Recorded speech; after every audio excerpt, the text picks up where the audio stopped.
Corona की महामारी के अंदर जिन लोगों ने देश और विश्व में अपनी जान गंवाई है, वो सभी के परिवारजनों के प्रति मैं संवेदना व्यक्त करता हूं और ईश्वर को प्रार्थना करता हूं कि जिनकी जान गई है वो सभी को अपने शरण में ले और चिर शांति उनको प्रदान करें। जो लोग बीमारी से लड़ रहे हैं और कोरोना के खिलाफ जंग लड़ रहे हैं, वो सभी को मैं बहुत बहुत शुभकामनाएं देना चाहता हूं। आप जल्दी जंग लड़कर वापिस आइए और आत्मनिर्भर भारत की लड़ाई के अंदर जुड़कर विश्व के अंदर भारत को प्रस्थापित करने का प्रयास करिए। और वो करोड़ों कोरोना वॉरियर को भी मैं सलाम करना चाहता हूं कि जिनके परिश्रम के कारण, जिनके बलिदान के कारण, जो अपनी जान जोखिम में डालकर सेवा का व्रत हाथ में लिए हुए हैं, वो हजारों स्वास्थ्यकर्मी, लाखों पुलिसकर्मी और जो अपनी अपनी जगह पर सेवा का भेख लेकर कोरोना की लड़ाई लड़ रहे हैं, वो सभी को मैं मन से सलाम कर उनके समर्पण और सेवा को एक्नॉलेज करना चाहता हूं। मित्रों, मैं बिहार की जनता का भी बहुत बहुत धन्यवाद करना चाहता हूं, क्योंकि यही बिहार की जनता है जिसने 2014 में भी मोदी जी के नेतृत्व में एनडीए को जनादेश लिया और 2019 में भी मोदी जी के नेतृत्व में एनडीए को जनादेश देकर दूसरी बार पूर्ण बहुमत की भारतीय जनता पार्टी की सरकार बनाई। ये बिहार की ही भूमि है जहां सबसे पहले लोकतंत्र का अनुभव दुनिया को हुआ, जहां महान मगध साम्राज्य का नींव डाला गया, जिसने अफगानिस्तान से लेकर लंका तक एक अखंड भारत की कल्पना को साकार किया। बुद्ध और महावीर की ये भूमि, चंद्रगुप्त और चाणक्य की भूमि, समुद्रगुप्त और कुमार देवी की ये भूमि ने हमेशा भारत का नेतृत्व किया है। और जब कभी भी भारत के मूल्यों के साथ खिलवाड़ हुआ, लोकतांत्रिक मूल्यों के साथ खिलवाड़ हुआ, बिहार की जनता से ही बिगुल बजा और फिर एक बार भारत विजय के रास्ते पर प्रशस्त हो गया। आजादी के लड़ाई में बिहार के नेता बाबू जगजीवन राम जी, राजेंद्र बाबू, जयप्रकाश नारायण, श्री बाबू, इस सब के योगदान को हम कैसे भुला सकते हैं। और आजादी के बाद भी जब कांग्रेस पार्टी की नेता श्रीमती इंदिरा गांधी ने आपातकाल डालकर लोकतंत्र का गला घोंटने का प्रयास किया, ये बिहार की जनता ने ही जेपी के नेतृत्व में आंदोलन कर फिर से एक बार लोकतंत्र को प्रस्थापित करने का काम किया था। आज मैं जॉर्ज साहब और राम मनोहर लोहिया जी को भी याद करूंगा, क्योंकि ये दोनों की कर्मभूमि भी बिहार रही है। ये बिहार की भूमि ने भ्रष्टाचार, परिवारवाद, वंशवाद के खिलाफ हमेशा लड़ाई लड़ी और सामाजिक न्याय के झंडे को हमेशा के लिए बुलंद किया। मित्रों, आज मैं जब आपके सामने ये वर्चुअल रैली के माध्यम से आपके सामने बात कर रहा हूं, कुछ लोगों ने अभी थाली बजाकर ये रैली का स्वागत किया है। मुझे अच्छा लगा कि देर सवेर मोदी जी की अपील को उन्होंने माना और कोरोना के खिलाफ थाली बजाकर जंग के अंदर वो जुड़ गए। कुछ लोगों ने इसको बिहार की चुनावी सभा कहकर कहा। मैं ये सभी वक्र दृष्टा लोगों को कहना चाहता हूं, इस रैली का चुनाव से कोई स्नान सूतक का संबंध नहीं है। ये भारतीय जनता पार्टी है जो लोकतंत्र में विश्वास रखती है, भारतीय जनता पार्टी है जो जनतंत्र में विश्वास रखती है, जनसंवाद में विश्वास रखती है, जनसंपर्क में विश्वास रखती है। अब जब कोरोना की महामारी के सामने हम सब लड़ रहे हैं, कैसे संपर्क हो सकता है? तो क्या सब अपने घर पे बैठे रहे? हम जनसंपर्क का हमारा संस्कार गंवा दे? हम जनसंपर्क के संस्कार को बचाए रखना चाहते हैं। मैं जगत प्रकाश नड्डा जी, भारतीय जनता पार्टी के राष्ट्रीय अध्यक्ष जी को बहुत बहुत बधाई देता हूं कि 75 वर्चुअल रैली के माध्यम से देश भर की जनता का हर मंडल तक संपर्क करने का उन्होंने जरिया प्रदान किया है। और ये रैली ये रैली कोई चुनावी रैली नहीं है। ये रैली कोई राजनीतिक दल के गुणगान गाने की रैली नहीं है। ये वर्चुअल रैली है देश की करोड़ों की जनता को कोरोना के खिलाफ जंग के अंदर जोड़ने के लिए उनके हौसले बुलंद करने की रैली है।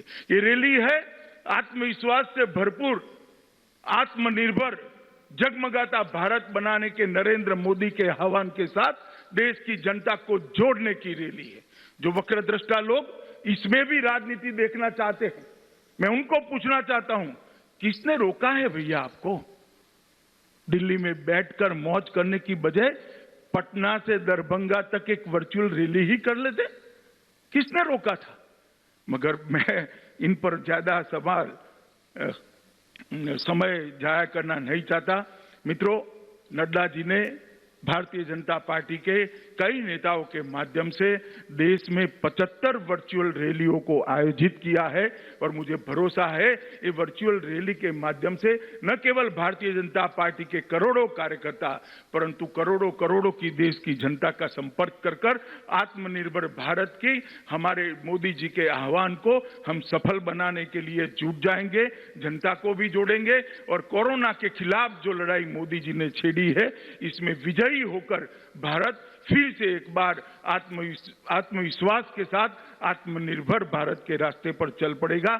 इसलिए मैं सभी कार्यकर्ता को कहता हूं कि कुछ वक्रदृष्टा लोग कुछ भी कहे, हमें हमारा रास्ता चलित करने की जरूरत नहीं है। हमें हमारे रास्ते पर चलते जाना है और हमारे लक्ष्य तक हमारा संघर्ष चालू रखना है। मित्रों, आज इस रैली के माध्यम से बिहार के लाखों कार्यकर्ता और जनता भारतीय जनता पार्टी के इस मंच के साथ जुड़ी है।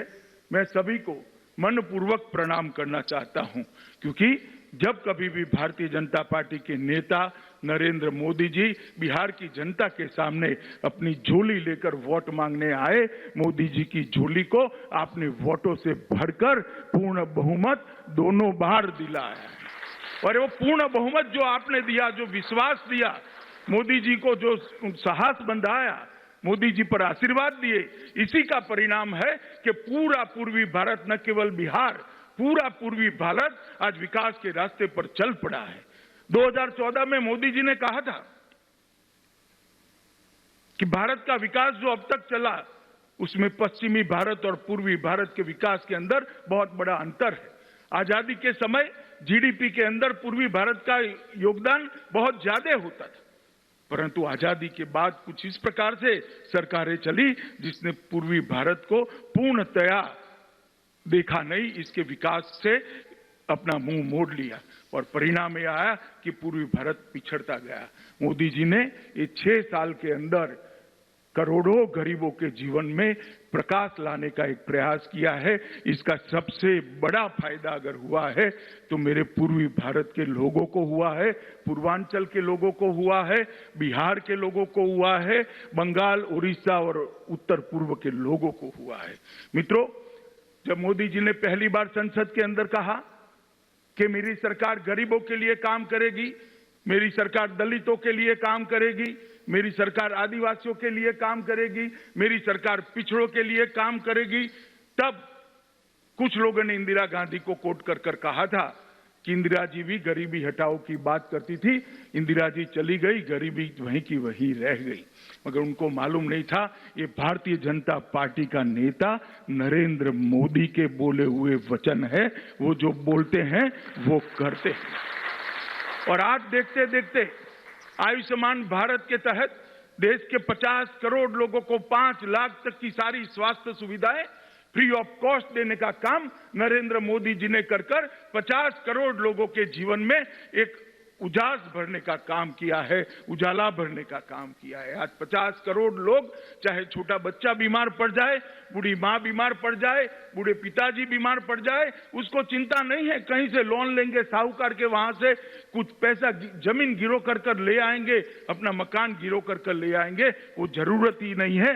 1 करोड़ लाभार्थी ने अब तक अपना operation free of cost Modi ji की आयुष्मान भारत योजना के तहत कराकर अपने जीवन को नई दिशा देने का काम किया है।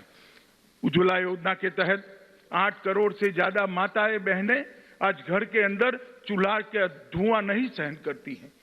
कोई बुरी आदत न होने के बावजूद 400 सिगरेट जितना धुआं हमेशा उनके फेफड़े के अंदर चला जाता था और अकाल ही वो अपने आयुष्य को समाप्त करती थी। मोदी जी ने 8 करोड़ गरीब माताओं के घर में गैस का सिलेंडर भेजकर उनके घरों को धुएं से मुक्त करने का काम किया है। हमारे बिजली मंत्री यहां बैठे हैं। 2.5 करोड़ लोगों को 2.5 साल के अंदर सौभाग्य योजना के तहत बिजली पहुंचाने का काम किया। 60 साल की आजादी के बाद 20,000 गांव ऐसे थे जहां पर बिजली नहीं पहुंची थी और 2.5 करोड़ घर ऐसे थे जिनके घर में उजाला नहीं था, अंधेरा था, लालटेन जलानी पड़ती थी। अब लालटेन का जमाना गया है, एलईडी बल्ब का जमाना आया है। 2.5 करोड़ गरीबों के घर में आज एलईडी बल्ब जगमगा रहा है, उनके जीवन को भी जगमगा रहा है। कई माताएं, बहनें, बच्चियां घर में शौचालय न होने के कारण अपने आप को शर्मसार महसूस करती।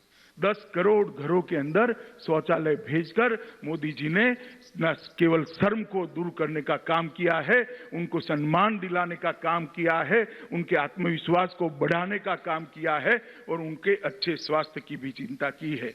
प्रधानमंत्री आवास योजना के तहत हमने लक्ष्य रखा है, जब भारत आजादी की 75वीं सालगिरह मनाएगा, इस देश में कोई भी व्यक्ति ऐसी नहीं होगी जिसके पास घर नहीं होगा।